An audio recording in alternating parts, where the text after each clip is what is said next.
আজ আমি তোমাদের সঙ্গে যে টপিকটি নিয়ে আলোচনা করতে চলে এসেছি সেটি খুবই অত্যন্ত গুরুত্বপূর্ণ একটি টপিক। সেটি তোমরা এখন সকলে বুঝতে পারছো, সেটি হচ্ছে তোমাদের ক্লাস 11-এর 2024-25 শিক্ষাবর্ষের সেকেন্ড সেমিস্টারের যে তোমাদের গীতিকাব্য রয়েছে, সেই গীতিকাব্যে তোমাদের দুটো রয়েছে, একটা হচ্ছে গীতগোবিন্দ, একটা হচ্ছে মেঘদূত। এগুলো তোমরা আগেও অনেকে পড়ে থাকতে পারো। তো যারা পুরনো আছো চ্যানেলে তারা বুঝতে পারবে, যারা অনেক বিগত আগের স্টুডেন্ট আছো তাদের সিলেবাসেও কিন্তু এগুলো ছিল, মেঘদূত গীতগোবিন্দম। এবং যারা 2024-25 শিক্ষাবর্ষে পড়ছো তাদের কাছে এটা নতুন। তো আজকে আমরা এই সংস্কৃত গীতিকাব্য নিয়ে আলোচনা করব। তো সংস্কৃত গীতিকাব্যের মধ্যে আজকে আমাদের আলোচনীয় বিষয় হলো মেঘদূত। তো সংস্কৃত গীতিকাব্যের মেঘদূতের আমাদের বিষয় রয়েছে রচয়িতা ও বিষয়বস্তু সংক্ষিপ্ত পরিচয় দাও। রচয়িতা মানে মেঘদূত কে লিখেছিলেন? তো মেঘদূত কে লিখেছিলেন তোমরা সকলেই জানো, মহাকবি কালিদাস লিখেছিলেন। সেই মহাকবি কালিদাসের সম্বন্ধে এবং মেঘদূতের যে বিষয়বস্তু রয়েছে সেটি নিয়ে আজ আমরা এই ভিডিওতে আলোচনা করব। তো মূল ভিডিওতে যাওয়ার আগে প্রত্যেকবারের মতো তোমাদের সকলের উদ্দেশ্যে আমার একটি রিকোয়েস্ট, ভিডিওগুলো দেখার পাশাপাশি তোমরা একটি শেয়ার করতে ভুলো না। এবং যারা অলরেডি আমাদের চ্যানেলটি সাবস্ক্রাইব করে রেখেছো তাদেরকে জানাই অসংখ্য ধন্যবাদ। যারা এখনও পর্যন্ত আমাদের চ্যানেলটি সাবস্ক্রাইব করে উঠতে পারোনি তারা অবশ্যই সাবস্ক্রাইব বাটনটি প্রেস করে চ্যানেলটির পাশে থাকতে ভুলো না, তাহলে আমি যখনই নতুন কোনো ভিডিও আপলোড করব তোমরা সঙ্গে সঙ্গে সেই ভিডিওর নোটিফিকেশনগুলো পেয়ে যাবে। তাহলে চলো আমরা সরাসরি মূল ভিডিওর দিকে এগিয়ে যাই। তো মেঘদূত বলার আগে যে আমাদের আলোচনীয় বিষয় আছে গীতিকাব্য। তো গীতিকাব্য কাকে বলা হয় সেটি একটু জেনে নিই। তো গীতিকাব্য কথাটা কিন্তু সরাসরি একটা ইংরাজি, তো যাকে বলা হয় লিরিক, সেই লিরিকের অনুবাদ। মানে লিরিক তাকে ভাঙলে কি হয়? লাইরি, LYRI। লাইরি অর্থাৎ বীণার মতো তারযন্ত্র দিয়ে যে কবিতা গীত হয় তাকে বলা হচ্ছে লিরিক বা গীতিকাব্য। তবে এটা গান হতেও পারে আবার নাও হতে পারে।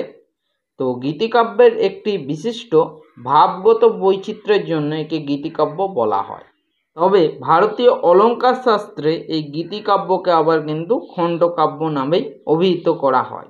অর্থাৎ তোমরা মনে রাখবে গীতিকাব্য কাকে বলা হচ্ছে? গীতিকাব্য তাকেই বলা হচ্ছে গান সহযোগে যে কবিতাটা, তাকেই গীতিকাব্য বলা হচ্ছে। এবং এই গীতিকাব্য রচনার উদ্দেশ্য হচ্ছে এই গীতিকাব্য রচনার মাধ্যমে কবির অন্তঃস্থলের অভিব্যক্ত ভাবটা কিন্তু হচ্ছে উঠে আসে। মানে কবির মনের মধ্যে কি অভিপ্রায় রয়েছে সেটা কিন্তু এই গীতি কবিতার মাধ্যমে পরিস্ফুট হয় বা বোঝা যায়।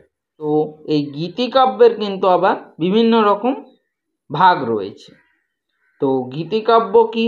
একটা আছে প্রেমমূলক গীতিকাব্য, একটা আছে ভক্তিমূলক গীতিকাব্য, একটা আছে নীতিমূলক গীতিকাব্য। তো প্রেমমূলক গীতিকাব্য কাকে বলছে? প্রেমমূলক গীতিকাব্যের বৈশিষ্ট্য হচ্ছে যে গীতিকাব্যে মানবীয় প্রেমের সংলাপ বা বর্ণনা করা হয় তাকে বলা হচ্ছে প্রেমমূলক গীতিকাব্য। যেমন কোনগুলো? তোমরা যদি কেউ পুরনো স্টুডেন্ট পড়ে থাকো জানবে, যেমন কালিদাসের ঋতু সংহার আর মেঘদূত, এগুলো হচ্ছে প্রেমমূলক গীতিকাব্য। আর ভক্তিমূলক গীতিকাব্য কাকে বলা হয়েছে? যে গীতিকাব্যে ভগবানের লীলা বর্ণনা করা হয়েছে বা ভগবানের গুণকীর্তন বর্ণনা করা হয়েছে তাকে বলা হচ্ছে ভক্তিমূলক গীতিকাব্য। একে ভক্তিমূলক গীতিকাব্য কেউ কেউ বলে থাকেন, কেউ কেউ আবার ভগবত ভক্তিমূলক গীতিকাব্য বলে থাকেন। তো সেই ভগবত ভক্তিমূলক গীতিকাব্যের মধ্যে কিছু কিছুগুলো শ্রেষ্ঠ, সেগুলো হচ্ছে শঙ্করাচার্যের গঙ্গা স্তোত্রম, ভবানষ্টক, এগুলো কিন্তু উল্লেখযোগ্য। আর নীতিমূলক গীতিকাব্য যেগুলোর মাধ্যমে আমাদের নীতি শিক্ষা লাভ করতে পারি তাকে বলা হচ্ছে নীতিমূলক গীতিকাব্য। যেমন ভর্তৃহরির সিঙ্গার শতক, নীতি শতক, বৈরাগ্য শতক, এগুলোকে কেউ কেউ আবার শতক কাব্য নামে অভিহিত করে থাকেন। তো এইবারে আমরা মেঘদূত নিয়ে আলোচনা করব। মেঘদূতের রচয়িতা হলেন মহাকবি কালিদাস। তো এত বিখ্যাত কবি হলেও কিন্তু সেই মহাকবি কালিদাস কোন সময় আবির্ভূত হয়েছিলেন, তার জন্মস্থানই বা কোথায়, তার বাল্যকাল, পড়াশুনো এবং কাব্য রচনা কিন্তু সেগুলো কালের ঘটনাবলীর সঙ্গে কিন্তু তার এইগুলো কিন্তু জানা যায় না, অর্থাৎ প্রত্যেকটা কিন্তু রহস্যাবৃত। তবে তার সম্বন্ধে অনেক কিন্তু কাহিনী প্রচলিত রয়েছে, কিন্তু সেগুলোর ঐতিহাসিক সত্যতা কতটুকু সেটা কিন্তু বলা যায় না। তবে যাই হোক, কিংবদন্তি হিসাবে সেগুলো, তার লেখা নাটক এবং কাব্যগুলো আমাদের কিন্তু মনোরঞ্জন করে, এবং তার যে সৃষ্টিগুলো সেগুলো কিন্তু যুগান্তর সৃষ্টি বলা হয়। এবং তার কাব্য এবং নাটকগুলি থেকে নিঃসন্দেহে প্রমাণ হয় যে তিনি একজন অত্যন্ত প্রতিভাধর কবি ছিলেন, এবং যিনি ভারতবর্ষের বহু স্থানে ভ্রমণ করেছিলেন। গভীরভাবে পর্যবেক্ষণ করলে বোঝা যায় তিনি কিন্তু বিভিন্ন ধরনের মানুষের মনস্তত্ত্বকে কিন্তু ভালোভাবে বুঝতে পেরেছিলেন। এই কারণেই কিন্তু তার রচনা দেশ ও কালের সীমা অতিক্রম করে বিশ্বের শ্রেষ্ঠ সাহিত্য কীর্তিগুলির মধ্যে কিন্তু স্থান করে নিয়েছিলেন। কিন্তু কবি কোন সময় আবির্ভূত হয়েছিলেন তা নিয়ে বহু গবেষকগণ গবেষণা করেছেন, কিন্তু সর্বসম্মতভাবে কোনো সিদ্ধান্ত এখনো অবধি গৃহীত হয়নি। তার আবির্ভাবকাল নিয়ে ঐতিহাসিক পণ্ডিত গবেষকদের মতগুলি কিন্তু বিভিন্ন জন বিভিন্ন রকম মতামত দিয়েছে। তো এইটুকু মহাকবি কালিদাসের সম্বন্ধে আমরা জানতে পারি। এবারে মেঘদূত গীতিকাব্যটার যে বিষয়বস্তু রয়েছে, ঠিক আছে, তো মেঘদূত গীতিকাব্যের মধ্যে কিন্তু দুটো ভাগ রয়েছে, একটা পূর্ব মেঘ, একটা উত্তর মেঘ। তো পূর্ব মেঘে আছে অলকায় যাওয়ার বর্ণনা, অর্থাৎ মেঘ যে অলকাপুরীতে যাবে তার বর্ণনা, আর উত্তর মেঘে রয়েছে অলকাপুরী ও যক্ষপ্রিয়ার কাহিনী। তো কাহিনীটা কীরকম আছে দেখো। নিজের কর্তব্যে অবহেলার কারণে কোনো এক যক্ষকে তার প্রভু কুবের একটি অভিশাপ দিলেন। তিনি সেই অভিশাপ ভোগের সময়সীমা নির্দিষ্ট করলেন 1 বছর। তো 1 বছর সেই সাপে কিন্তু যক্ষ সুলভ সমস্ত মহিমা থেকে বঞ্চিত হয়ে পত্নী বিরহিত অবস্থায় রামগিরি পর্বতে আশ্রমগুলিতে যক্ষ বাস করতে থাকলো। মানে নিজে কর্তব্যে কোনো অবহেলা ছিল, তো সেটি আমরা বলছি, সেটি একটি ঘটনা ছিল। অপরাধটা কী ছিল? যক্ষের অপরাধ ছিল, যক্ষ ছিল কুবেরের বাগানের রক্ষী। তো সেই কুবেরের বাগানের রক্ষী ছিল। তো কোনো একদিন যক্ষ প্রিয়ার সান্নিধ্যের কামনাবশত যক্ষ কিন্তু সেই বাগানটিকে অরক্ষিত রেখে চলে গেছিল। আর সেই সময়ে বা সেই ফাঁকে মহেন্দ্র হাতিগুলো এসে কিন্তু মানস সরোবরের যত পদ্ম ছিল সেই পদ্ম ফুল কিন্তু নষ্ট করে দিয়েছিল, এবং ক্রুদ্ধ হয়ে কুবের কিন্তু যক্ষকে অভিশাপ দিয়েছিলেন তাকে 1 বছরের জন্য প্রিয়ার সঙ্গে না থেকে আলাদা অবস্থায় থাকতে হবে। অন্য একজন টিকাকার কিন্তু এই ঘটনাটা অন্যরকমভাবে ব্যাখ্যা করেছেন। বলছেন কি, যক্ষকে প্রত্যেক দিন কুবেরের জন্য মানস সরোবর থেকে সদ্য প্রস্ফুটিত ফুল তুলে আনতে হতো, এবং কুবের সেই ফুল দিয়ে কিন্তু শিবের পুজো করতেন। কিন্তু কোনো একদিন সেই যক্ষ তার কর্তব্য অবহেলার কারণে, অর্থাৎ প্রিয়ার আলিঙ্গন ত্যাগ করতে অনিচ্ছুক হয়ে কিন্তু সেই যক্ষ পদ্মের কুড়িগুলো আগের দিন রাত্রেই তুলে এনে রেখে দিয়েছিলেন।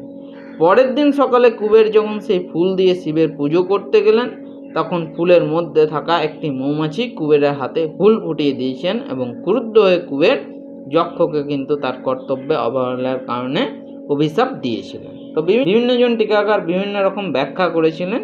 যাই হোক, এটি ছিল কিন্তু যক্ষের কিন্তু অপরাধ।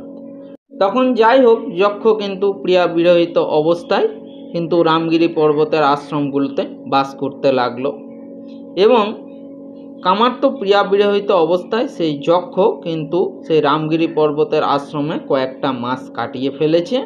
আকাশে কিন্তু দেখছেন একসময় নতুন মেঘের আগমন ঘটেছে। তো সেই সময় যক্ষ ভাবলেন যে এই যে 8 মাস কেটে গেল, তো 8 মাস আমার প্রিয়া অর্থাৎ যক্ষ পত্নী কেমন আছেন সেই সংবাদ কিন্তু তিনি কাকে দিয়ে পাঠাবেন সেটি কিন্তু ভেবে উঠতে পারছিলেন। যক্ষ কিন্তু চেতন অচেতনের এই ভেদাভেদটা ভুলে গিয়ে সেই কিন্তু মেঘের সামনে দাঁড়িয়ে তার কিন্তু মনের দুঃখ প্রকাশ করলেন, এবং যক্ষ কিন্তু তার যে মনের অবস্থাটা ছিল সেটা কিন্তু নিজের মনের মধ্যেই বা চিত্তের মধ্যেই কিন্তু সেই বাষ্পর বেগটাকে ধরে রেখে কামনার উদ্দীপক হয়ে মেঘের সামনে কোনো রকমের দাঁড়িয়ে কিন্তু ভাবতে লাগলেন যে শ্রাবণ মাস এবারে আসন্ন বা শ্রাবণ মাস এগিয়ে আসছে। এই সময় কিন্তু তার পত্নী অর্থাৎ প্রিয়ার কিন্তু প্রাণ রক্ষা করতে হবে। এর জন্য এই সময় সেই কাউকে আর হাতের সামনে না পেয়ে চেতন এবং অচেতনের ভেদাভেদ ভুলে যক্ষ সেই মেঘকে নিজের বার্তা বাহক করে তার পত্নীর কাছে পাঠাতে চাইলেন। তো প্রথমেই মেঘকে তিনি কিন্তু সদ্য প্রস্ফুটিত কুড়িটি ফুলের অর্ঘ্য সাজিয়ে অভ্যর্থনা করলেন এবং তার উদ্দেশ্যে কিছু কিন্তু কথা বললেন এবং তার মন ভুলানোর চেষ্টা করলেন। তো যক্ষ প্রথমে মেঘকে বললেন যে তার জন্ম পুষ্কর এবং আবর্তকের একটা বিখ্যাত বংশে, তাছাড়া মেঘ নিজেও কিন্তু একজন ইন্দ্রের প্রধান পুরুষ এবং ইচ্ছানুযায়ী তিনিও কিন্তু রূপ ধারণ করতে পারেন। তো এইরকম ব্যক্তির কাছে কিন্তু যক্ষ প্রার্থী হয়েছে। যদিও সে তাকে প্রত্যাখ্যান করে তাহলেও কিন্তু তার ভালো। কারণ কি, দেখো একটা জিনিস, গুণবান ব্যক্তির কাছে যদি প্রার্থনা ব্যর্থ হয় তাহলেও ভালো, কিন্তু অধম ব্যক্তির কাছে যদি প্রার্থনা সফল হয় তাহলেও কিন্তু সেটা কিছু গৌরবের ব্যাপার নয়। শোক সন্তপ্ত প্রাণীর আশ্রয়, অর্থাৎ শোকে যে দুঃখে যে পড়ে তার কিন্তু আশ্রয়, এবং তার অবস্থার কথাও জানাচ্ছে যে তিনি কুবেরের ক্রোধে কিন্তু প্রেয়সীর থেকে বিচ্ছিন্ন এবং তার প্রেয়সী অর্থাৎ তার প্রিয়া কিন্তু অলকাপুরীতে রয়েছে। তো সেখানে মেঘ যক্ষের সংবাদ নিয়ে তার প্রিয়ার কাছে পৌঁছে দেয়। সেই অলকাপুরীতে কোন জায়গা, অলকাপুরীর কিছু বর্ণনা কিন্তু মেঘকে দিয়ে দিচ্ছে যক্ষ। তো বলছে যেখানে দেখবে যে কুবেরের অট্টালিকার বাইরের উদ্যানে দেখবে একটা মহেশ্বর রয়েছে, সেই মহেশ্বরের ললাট চন্দ্র অর্থাৎ কপালে যে চাঁদ থাকে তার জ্যোৎস্নার আলোয় অট্টালিকাগুলি যেখানে সুশোভিত হয় বা আলোকিত হয় সেটা হচ্ছে অলকাপুরী। তো আকাশে মেঘকে উড়তে দেখলে আশার সঞ্চার হবে। প্রসিত ভত্রিকা কামিনীরা অর্থাৎ যে নারীর স্বামীরা বিদেশে থাকে তাদেরকে বলা হচ্ছে প্রসিত ভত্রিকা। তারা কি করবে, সামনের দিকে চুলগুলো অর্থাৎ এলো চুল যাকে বলা হয়, এলো চুলের প্রান্তভাগ উপরে তুলে মেঘকে দেখবে, অর্থাৎ মেঘ এত বড় একটা ভালো কাজ করতে যাচ্ছে। তো এই সব কথা বলতে বলতে যক্ষ দেখছেন যে মৃদুমন্দ বায়ু অর্থাৎ অনুকূল বায়ু ধীরে ধীরে মেঘকে নাড়া দিচ্ছে, অর্থাৎ যাত্রাপথের সূচনা এখন করা উচিত। আবার অন্য দিক থেকে কিন্তু চাতক পাখি গর্বের সঙ্গে মধুর স্বরে ডাকছে, সে কথাও কিন্তু সে মেঘকে জানিয়ে দিল, অর্থাৎ শুভ মুহূর্ত কিন্তু এখন উপস্থিত, যাত্রা করা যেতে পারে। যক্ষ মেঘকে আরও বলল যে পথে যেতে যেতে দেখবে যে বলাকা বধূরা অর্থাৎ বক যারা মালার মতো করে আকাশে সারিবদ্ধ হয়ে বক শ্রেণীরা কিন্তু মেঘের সঙ্গে মিলনের আনন্দ অনুভব করতে করতে একটা নয়ন সুখকর সেবা কিন্তু মেঘ গ্রহণ করবে। মেঘ কিন্তু অব্যাহত গতিতে এগিয়ে যাবে এবং অলকায় গিয়ে তার যক্ষ প্রিয়াকে দেখবে, যেন সে যেন তার ভাতৃবধূ রূপে। সে কিন্তু দিন গণনায় ব্যস্ত, অর্থাৎ তার যক্ষ কখন ফিরে আসে। কিন্তু আশঙ্কা হয় যক্ষ প্রিয়া বিরহ জ্বালা সহ্য করে এতদিন পরেও বেঁচে আছে তো। কিন্তু মেঘের এখানে আশঙ্কা হচ্ছে যে যক্ষ প্রিয়া অর্থাৎ যক্ষের পত্নী এই বিরহ বেদনা সহ্য করে এতদিন পরেও বেঁচে থাকবে তো। তখন যক্ষ মেঘকে জানায় যে তার প্রিয়া জীবিতই থাকবে। তখন কিন্তু দেখো একটি সুন্দর উপমা এখানে উপস্থাপনা করেছেন মহাকবি কালিদাস। তো কি বলছেন উদাহরণে বা সেই উপমাতে, বলছে একটি বৃন্ত যেমন পুষ্পকে ধরে রাখে। বৃন্ত তোমরা সকলেই জানবে যে ফুলের যে সবুজ মতো অংশটা থাকে ফুলের নিচে, সেটাকে বলা হয় বৃন্ত। তো বলছে একটি বৃন্ত, ছোট বৃন্ত যেমন একটি পুষ্পকে ধরে রাখে, সেইরূপ বিরহকালে বলছে নারীর মনে যদি একটু ক্ষীণতম যদি আশা থাকে তাহলেও কিন্তু বিরহকালে সেটি নারীর প্রেমপূর্ণ হৃদয়কে কিন্তু ধরে রাখে। তো এটাই ছিল তোমাদের মেঘদূতম গীতিকাব্যটা। নামকরণটা একটু আমি বলে দিচ্ছি, দেখো না, এখানে মহাকবি কালিদাস মেঘকে কিন্তু দূত হিসাবে কল্পনা করেছেন এবং তার কার্যকলাপ কিন্তু মেঘের মাধ্যমে উপস্থাপনা করেছেন। অর্থাৎ এক কথায় যদি বলা হয় যে মেঘকে দূত হিসেবে কল্পনা করে তার কার্যকলাপ এই মেঘদূতম গীতিকাব্যে বর্ণনা করা হয়েছে বলেই কিন্তু মেঘদূতম নামকরণটি সার্থক, সুসঙ্গত এবং অর্থবহ হয়েছে। এইখানেই তোমাদের এই মেঘদূতম গীতিকাব্যটি সমাপ্ত হলো। ভিডিওটি ধৈর্য ধরে দেখার জন্য তোমাদের সকলকে আরও একবার অসংখ্য ধন্যবাদ জানাই।